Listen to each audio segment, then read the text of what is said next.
നിന്റെ സ്വഭാവവും മനസ്സിലിരിപ്പും എന്താണെന്ന് നീ ഇവിടെ വന്ന അന്ന് തന്നെ ഞാൻ മനസ്സിലാക്കിയതാ. ചേച്ചി പ്ലീസ്, എന്തിനാ എന്നെ ഇങ്ങനെ വേദനിപ്പിക്കുന്നേ? അബി, നിന്നോട് ഞാൻ നിർത്താൻ പറഞ്ഞു. ആദർശ് ഇവിടെ ഇല്ലാത്ത സമയത്ത് ഇത്തരം സംസാരങ്ങളൊന്നും വേണ്ട. അത് ആദർശ് അറിഞ്ഞാൽ അടുത്ത പ്രശ്നങ്ങളുണ്ടാക്കും. ഞാനായിട്ടൊന്നും പറയുന്നില്ലേ?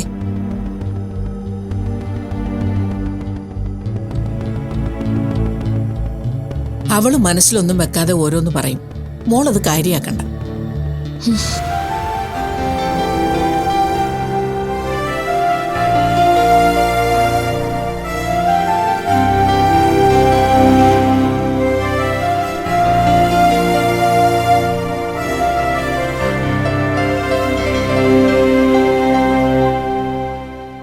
ഹരി എന്ന കഥാപാത്രത്തിന് ഇനി മുതൽ പുതിയ മുഖം.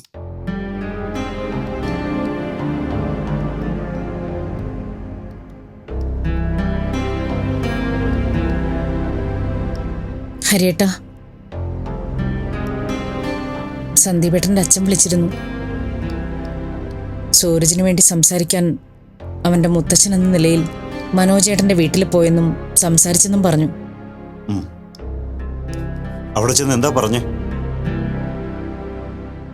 ധന്യ ഇവിടെ വന്ന് സംസാരിച്ച കാര്യങ്ങളൊക്കെ അറിഞ്ഞിട്ടാ അച്ഛൻ അങ്ങോട്ട് പോയത്. സൂരജ് ആരും ഇല്ലാത്ത ആളല്ലെന്നും അവന് സമ്പാദ്യമൊന്നും ഇല്ലാത്ത അവസ്ഥയില്ലെന്നും അച്ഛൻ്റെ കയ്യിലുള്ള ബാങ്ക് ബാലൻസ് ഒക്കെ സൂരജിനുള്ളതാണെന്നൊക്കെ പറഞ്ഞെന്നാ പറഞ്ഞത്. ധന്യ എന്തെങ്കിലും പറഞ്ഞ് അവിടെ വെച്ച് സംസാരമായോ? ഇല്ല, അങ്ങനെ പ്രശ്നമൊന്നും ഉണ്ടായില്ല. മനോജ് അവിടെ ഉണ്ടായിരുന്നിരിക്കും. ഇല്ലെങ്കിൽ ധന്യ എന്തെങ്കിലുമൊക്കെ പറഞ്ഞേനെ. ധന്യ എന്തു പറഞ്ഞാലും ഇവിടെ ആർക്കും ഒന്നുമില്ല.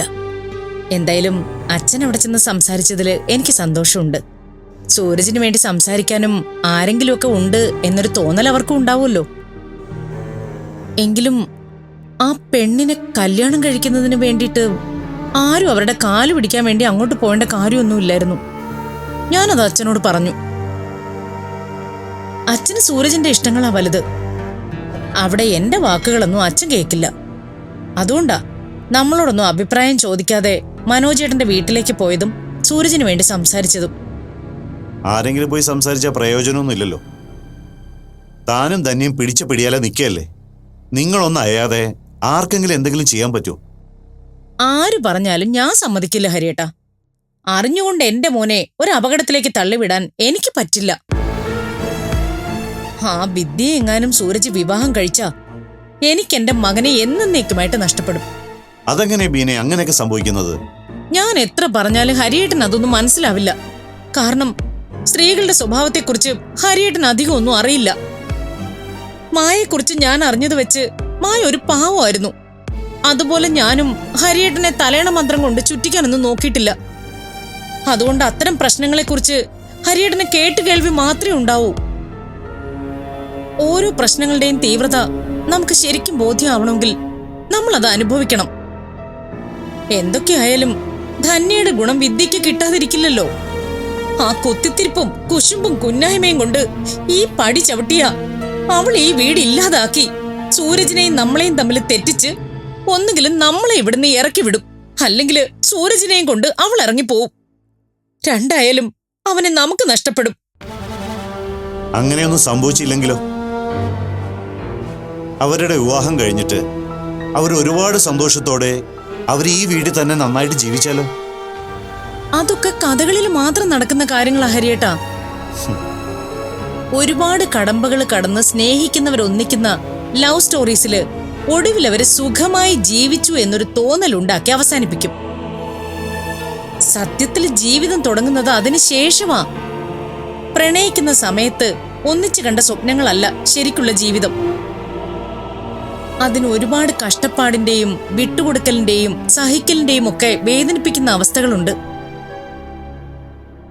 ആ ജീവിതത്തിന് സ്വപ്നങ്ങളിലെ സന്തോഷമില്ല എന്ന് തിരിച്ചറിയുമ്പോൾ പരസ്പരം കുറ്റപ്പെടുത്താനും വെറുക്കാനും തുടങ്ങും. ഒരിക്കൽ കലഹം തുടങ്ങിയാൽ പിന്നെ അത് ഉമിത്തി പോലെ നീറിപ്പുകഞ്ഞു നിൽക്കും. ജീവിതത്തിന്റെ സ്വൈര്യം നഷ്ടപ്പെട്ടു തുടങ്ങും. എല്ലാ ജീവിതത്തിലും ഇതൊക്കെ ഉള്ളതല്ലേ? അത് പേടിച്ച് വിവാഹമേ നടത്താതെ ജീവിതകാലം മുഴുവൻ സൂരജിനെ ഒറ്റത്തടിയായി നിർത്താനാണോ തന്റെ തീരുമാനം? അല്ല, അങ്ങനല്ല. അവന് ചേരുന്ന ഒരു പാവം പെൺകുട്ടിയെ ഞാൻ കണ്ടുപിടിക്കും. എന്നിട്ട് അവന്റെ വിവാഹം നടത്തും. താൻ കണ്ടുപിടിക്കുന്ന പെൺകുട്ടി പാപമാണെന്ന് താൻ എങ്ങനെ മനസ്സിലാക്കും? അതൊക്കെ എനിക്ക് മനസ്സിലാക്കാൻ പറ്റും. ഒരാളെ മനസ്സിലാക്കാൻ കുറച്ചു നേരം മനസ്സ് തുറന്ന് സംസാരിച്ചാൽ മാത്രം മതി. എന്നിട്ടെന്താ തനിക്ക് ഇതുവരെ വിദ്യമോളെ മനസ്സിലാക്കാൻ പറ്റാഞ്ഞത്? ദേ, വേണ്ട ഹരിയേട്ടാ, വീണ്ടും അവളുടെ കാര്യം എന്റെ അടുത്ത് പറയണ്ട. അച്ഛൻ സൂരജിന് വേണ്ടി അവിടെ പോയി സംസാരിച്ചത് എന്റെ മോൻ ആരുമില്ല, അവൻ ഒന്നുമില്ല എന്നൊക്കെ ധന്യ പറഞ്ഞതിന്റെ മറുപടി കൊടുക്കാനാ. അത് പക്ഷേ ഹരിയേട്ടനായിരുന്നു പറഞ്ഞിരുന്നതെങ്കിൽ ഞാനിന്ന് ഒരുപാട് സന്തോഷിച്ചേനെ. പക്ഷേ അങ്ങനെയൊന്നും ഉണ്ടായില്ല. ഹരിയേട്ടൻ എപ്പോഴും മറ്റുള്ളവരുടെ മഹത്വങ്ങളാണ് പറയുന്നതും അവരെയാണ് വലുതായിട്ട് കാണുന്നതും. എന്നെയോ സൂരജിനെയോ കുറിച്ച് ചിന്ത ഉണ്ടായിരുന്നെങ്കിൽ ഹരിയേട്ടൻ അവനു വേണ്ടി സംസാരിച്ചേനെ. സാരമില്ല, ഇതൊക്കെ ഞാൻ അനുഭവിക്കേണ്ടതാ. ഇത്രയൊക്കെ ഞാൻ പ്രതീക്ഷിക്കാവൂന്ന് ഈശ്വരൻ വീണ്ടും വീണ്ടും എന്നെ ഓർമ്മിപ്പിക്കുന്നതാ. വേണ്ട ഹരിയേട്ടാ, ന്യായീകരിക്കാൻ വേണ്ടി വാക്കുകൾക്കായിട്ട് തപ്പിത്തടയണ്ട. എല്ലാവരുടെയും മനസ്സെനിക്കറിയാം. അതറിഞ്ഞു തന്നെയാ ഇത്രയും കാലം ഞാൻ ഈ വീട്ടിൽ ജീവിച്ചത്.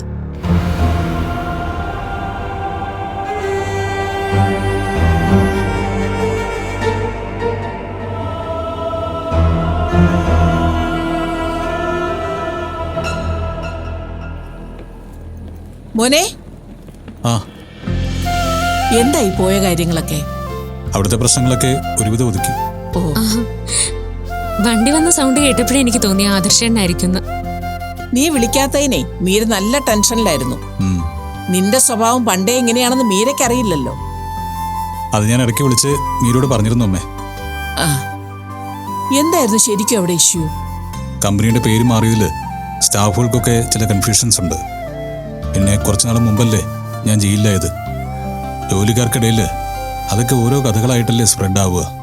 അതിന് കമ്പനിയുടെ പേര് മാറിയപ്പോൾ അവരാ അവസരം വെച്ച് സ്വന്തം പോക്കറ്റ് വീർപ്പിക്കാൻ കള്ളത്തരങ്ങൾ കാണിക്കാൻ തുടങ്ങി. അതിൻ്റെയൊക്കെ പ്രശ്നങ്ങളാണ്. ഞാൻ നേരിട്ട് സൈറ്റുകളിൽ ചെന്നോടെ പ്രശ്നങ്ങളൊക്കെ മാനേജബിളായി. പിന്നെ കുറച്ചുപേരെയൊക്കെ കമ്പനിയിൽ നിന്ന് പിരിച്ചുവിടേണ്ടി വന്നു. കമ്പനിക്കുണ്ടായ നഷ്ടത്തിന് അവർക്കെതിരെ കേസ് കൊടുക്കാതിരിക്കാൻ അവർ മോഷ്ടിച്ച പണം തിരികെ വെക്കണമെന്ന് പറഞ്ഞിട്ടുണ്ട്. ഇത്രയും നാളും കാര്യങ്ങളെല്ലാം ഒരു കുഴപ്പമില്ലാതെ പോയിക്കൊണ്ടിരുന്നതാണല്ലോ. പിന്നെങ്ങനെയാ പെട്ടെന്ന് ഇങ്ങനെ സംഭവിച്ചത്?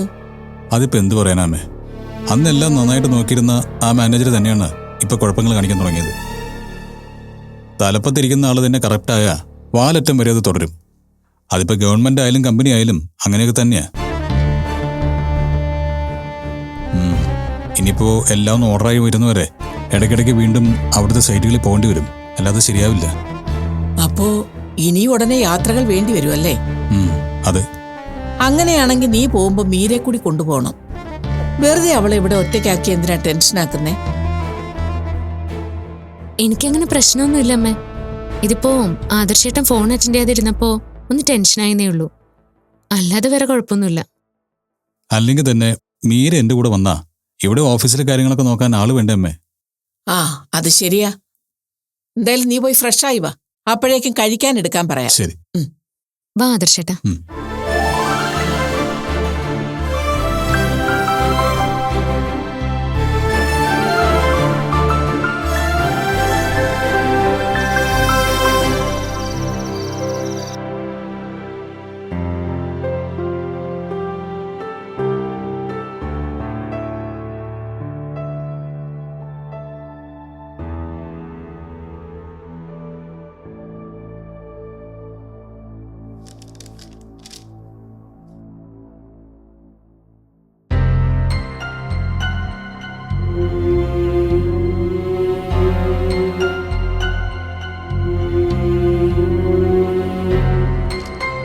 മുത്തശ്ശി.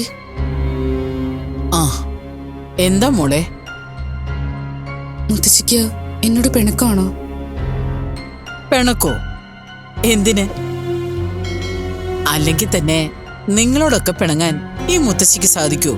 അതല്ല മുത്തശ്ശി, ഞാൻ എൻ്റെ ഇഷ്ടം പറഞ്ഞത് നിങ്ങൾക്ക് എല്ലാവർക്കും വിഷമമായിന്ന് എനിക്കറിയാം. എന്താ മോളെ ഇത്? വാ, നീ ഇരിക്കേ. മോളെ, നീ ഞങ്ങൾക്ക് എന്നും കുട്ടിയാ. പക്ഷേ നീ ഇത്ര വളർന്നു എന്നും സ്വന്തമായി തീരുമാനമെടുത്ത് ഞങ്ങളുടെ മുന്നിൽ ധൈര്യത്തോടെ പറയാൻ മാത്രമായി എന്നും തിരിച്ചറിഞ്ഞ നിമിഷമായിരുന്നു അത്. പെട്ടെന്ന് മോളുടെ ഭാഗത്തുനിന്നും തീരെ പ്രതീക്ഷിക്കാതെ അങ്ങനെ ഒരു കാര്യം ഉണ്ടായപ്പോ ഞെട്ടലുണ്ടായെന്നുള്ളത് സത്യമാ. മുത്തശ്ശി എന്നോട് പിണങ്ങരുത്. എനിക്കത് സഹിക്കാൻ പറ്റില്ല. പറഞ്ഞല്ലോ, മുത്തശ്ശിക്ക് മോളോട് യാതൊരു പിണക്കവുമില്ല, സ്നേഹം മാത്രമേ ഉള്ളൂ. ഞാനിപ്പോ വന്നത് മുത്തശ്ശിയോട് ഒരു സഹായം ചോദിക്കാൻ കൂടിയാ. സഹായോ?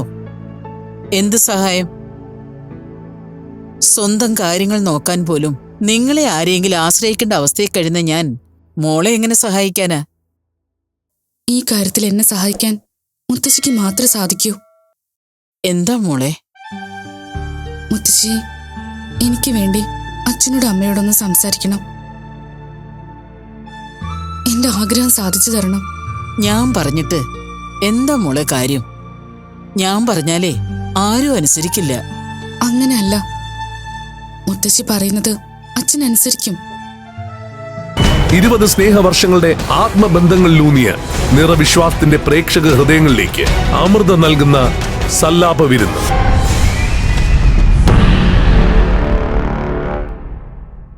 മുത്തശ്ശി പറഞ്ഞാൽ അത് തള്ളിക്കളയാൻ അച്ഛന് സാധിക്കില്ല. അതുകൊണ്ട് എന്റെ ഈ ആഗ്രഹം മുത്തശ്ശി സാധിച്ചു തരണം. മോളുടെ ഭാവിയെക്കുറിച്ചും ജീവിതത്തെക്കുറിച്ചും മോളുടെ അച്ഛനും അമ്മയ്ക്കും അവരുടേതായ സ്വപ്നങ്ങളുണ്ടാവില്ലേ? ഒരു കുഞ്ഞു ജനിക്കുമ്പോൾ മുതല് അച്ഛനമ്മമാരുടെ സ്വപ്നങ്ങളും ഉണരും. അതിന് വിപരീതമായി ഒരു കാര്യം ഉണ്ടാവുമ്പോ അവർക്കുണ്ടാവുന്ന വേദന കൂടി ഓർക്കണ്ടേ മോളെ? അതൊക്കെ ശരിയേ മുത്തശ്ശി. പക്ഷേ എന്റെ ജീവിതത്തെക്കുറിച്ച് എനിക്ക് എന്റേതായ സങ്കല്പങ്ങളും ആഗ്രഹങ്ങളും ഉണ്ടാവില്ലേ മുത്തശ്ശി? ഉണ്ടാവും. പക്ഷേ മോളുടെ ഈ തീരുമാനം എത്ര പേർക്ക് വേദന ഉണ്ടാവുന്നുണ്ടെന്ന് മോൾ എന്താ ഓർക്കാത്തത്?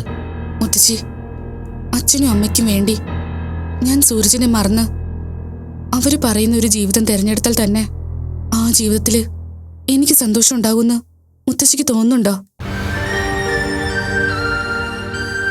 അങ്ങനെ സ്വയം വിഷമിച്ച് സ്വന്തം മനസാക്ഷിയും വഞ്ചിച്ച് ഞാൻ ജീവിക്കുന്നത് കണ്ട ഈ അച്ഛനും അമ്മയ്ക്കും തന്നെ ആവില്ലേ വേദന ഉണ്ടാവുന്നത്? അപ്പോഴും അവർ വിഷമിക്കില്ലേ? മോള് പറയുന്നതൊക്കെ മോളുടെ ശരികളാണ്.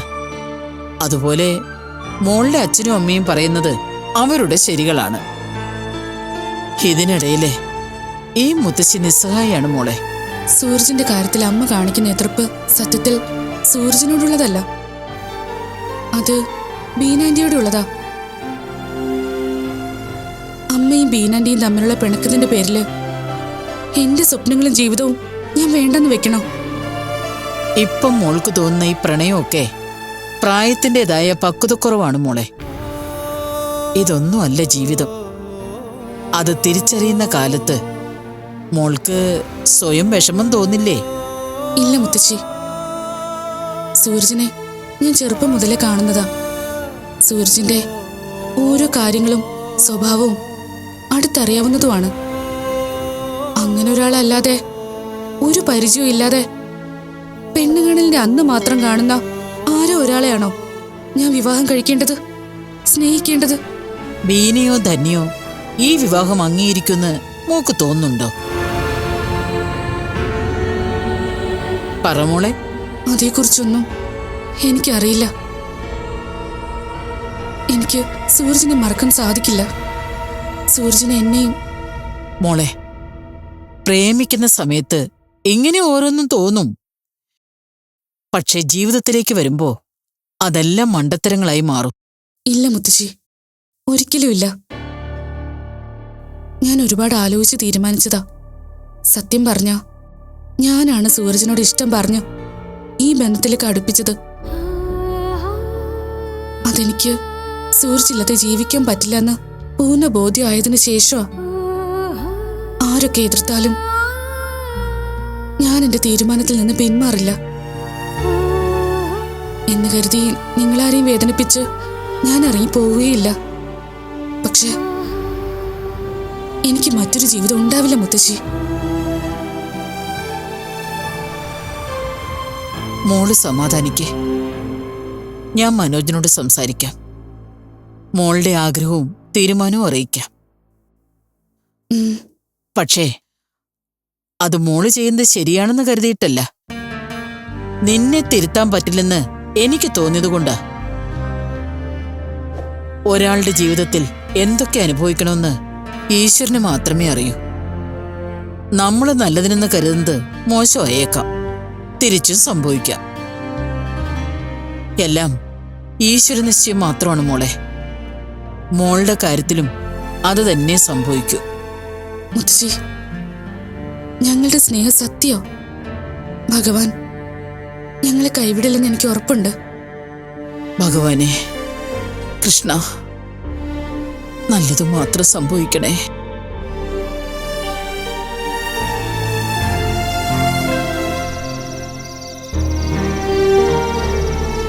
നമ്മള് വാശി കാണിച്ചിട്ട് കാര്യമുണ്ടെന്ന് തോന്നുന്നില്ല.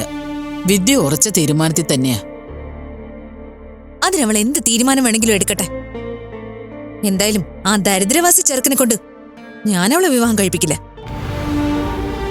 ജീവിതം അവരുടേതല്ലേ തന്നെ. നമ്മൾ അതിൽ കൂടുതൽ ബലം പിടിക്കണോ? അമ്മേ, ദേ, വെറുതെ എന്നെ കൊണ്ട് കൂടുതലൊന്നും പറയിപ്പിക്കില്ലേ. ധന്യ, വേണ്ട. മര്യാദയ്ക്ക് സംസാരിക്കേ. ഓ, ഇപ്പൊ നിങ്ങളുടെ വാ തുറന്നോ? ഇത്ര നേരം എന്താ മിണ്ടാതിരുന്നത്? അമ്മ പറഞ്ഞത് നിങ്ങളും കേട്ടതല്ലേ? അമ്മ പറയുന്നില്ല എന്താ തെറ്റ്? സൂരജിനോടും ബീനയോടുള്ള ദേഷ്യത്തിന്റെയും വാശിയുടെയും പേരിലല്ലേ നീ കല്യാണത്തിന് എതിര് നിൽക്കുന്നേ? അതുകൊണ്ടാണെന്ന് നിങ്ങളോട് ആരാ പറഞ്ഞത്? എന്റെ മകളെ വിവാഹം കഴിച്ചു കൊടുക്കാൻ എന്ത് യോഗ്യത അവനുള്ളത്? പേരിനെങ്കിലും ഒരു ജോലിയുണ്ടോ? എന്തെങ്കിലും സമ്പാദ്യമുണ്ടോ? അതൊക്കെ ഇനിയാണെങ്കിലും ഉണ്ടാക്കാവുന്ന കാര്യങ്ങളല്ലേ ഉള്ളൂ. പിന്നെ അവരെ സഹായിക്കാൻ നമ്മളൊക്കെ ഉണ്ടല്ലോ. ആഹാ, അത് കൊള്ളാലോ. അമ്മയ്ക്കെന്നും ഈ വേർതിരിവുള്ളതാണല്ലോ. നീ എന്തൊക്കെയാ ഈ പറയുന്നേ? നിങ്ങൾ കണ്ണടച്ച് ഇരുട്ടാക്കണ്ട മനോജേട്ടാ. മീരയുടെ കാര്യം വന്നപ്പോ ഏറ്റവും കൊമ്പത്ത് കയറ്റി വിടണോന്നുള്ള വാശിയായിരുന്നല്ലോ അമ്മയ്ക്ക്. എന്നിട്ട് ഇപ്പൊ കണ്ടോ, എന്റെ മകളെ ആരുടെയെങ്കിലും തലയിൽ കെട്ടിവെച്ച് ആരും ഒഴിവാക്കണമെന്ന രീതിയിലാ അമ്മ പെരുമാറുന്നത്. ഞാൻ അങ്ങനെയാണോ മോളെ പറഞ്ഞത്? അമ്മ അങ്ങനെ തന്നെയാ പറയുന്നതും പെരുമാറുന്നതും. ധന്യയുടെ ഈ പറച്ചിൽ കേട്ടാ തോന്നുമല്ലോ വിദ്യക്ക് വേണ്ടി കല്യാണം ആലോചിച്ചതും ബന്ധം ഉണ്ടാക്കി കൊടുത്തതും അമ്മയാണെന്ന്. സൂരജിനെ തെരഞ്ഞെടുത്ത് വിവാഹം കഴിക്കണമെന്ന് വാശി പിടിക്കുന്നത് വിദ്യയല്ലേ?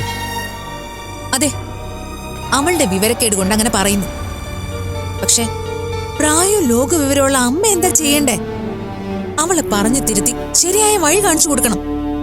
പക്ഷെ അതാണോ അമ്മ ചെയ്യുന്നേ? അമ്മ അവളുടെ വാശിക്ക് കൂട്ടുനിൽക്കല്ലേ ചെയ്യുന്നേ? എനിക്ക് എന്റെ എല്ലാ കൊച്ചുമക്കളും ഒരേപോലെ തന്നെയാ. ആരെ തമ്മിലും ഒരു വേർതിരിവും ഞാൻ ഇതുവരെ കാണിച്ചിട്ടില്ല, ഇനിയൊട്ട് കാണിക്കുകയില്ല.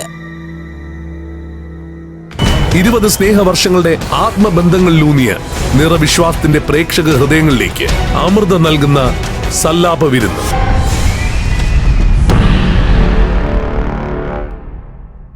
ഇനിയുള്ള എന്റെ ജീവിതം തന്നെ നിങ്ങളുടെ എല്ലാം സന്തോഷമുള്ള ജീവിതം കാണാൻ വേണ്ടിയിട്ടുള്ളതാ. എന്നിട്ട് എന്നെ മനസ്സിലാക്കാത്തതുപോലെ തന്നെ ഇങ്ങനെ സംസാരിക്കുമ്പോ എനിക്ക് വിഷമമുണ്ട്. ഇവളുടെ ഓരോ വിവരക്കേട് കേട്ടിട്ട് അമ്മ വിഷമിക്കാതെ. ഞാൻ പറഞ്ഞതൊന്നും വിവരക്കേടാണെന്ന് എനിക്ക് തോന്നുന്നില്ല. ആ സൂരജ് മോശക്കാരനാണെന്ന് നമുക്ക് എല്ലാവർക്കും അറിയാം. ചെറുപ്പം മുതല് അവന്റെ ഓരോ കാര്യങ്ങള് കേട്ടും അറിഞ്ഞും കഴിഞ്ഞവരാ നമ്മള്. എന്നിട്ടും അവനെ പോലൊരു ആഭാസത്തിന് വേണ്ടി അമ്മ വക്കാലത്ത് പറയുമ്പോ പിന്നെ ഞാനെന്താ പറയണ്ടേ? ധന്യ, വിദ്യയുടെ മനസ്സും തീരുമാനവും ബോധ്യപ്പെട്ടതുകൊണ്ടല്ലേ അമ്മ അങ്ങനെ പറഞ്ഞത്. നമുക്ക് വേണ്ടത് നമ്മുടെ മക്കളുടെ സന്തോഷകരമായിട്ടുള്ള ജീവിതമല്ലേ? അല്ലാതെ അവർ കരഞ്ഞു തളർന്ന് നിരാശാബോധത്തോടെ ജീവിക്കുന്ന കണ്ടാല് നിനക്ക് സന്തോഷം ഉണ്ടാവുമോ? അവൾക്കിപ്പോ ഒരു തെറ്റുപറ്റി, ശരിയാ. പക്ഷെ സാവകാശം നമുക്ക് അവളെ പറഞ്ഞ് തിരുത്താൻ സാധിക്കും. ഈ വാശിയും പ്രേമൊക്കെ ഈ പ്രായത്തിൽ സർവ്വസാധാരണ. അത് കണ്ടില്ല കേട്ടില്ല എന്ന് വെക്കണം. നല്ലൊരു ജീവിതം ഉണ്ടാക്കി കൊടുക്കണം. അതാ നമ്മളിനി ചെയ്യേണ്ടത്.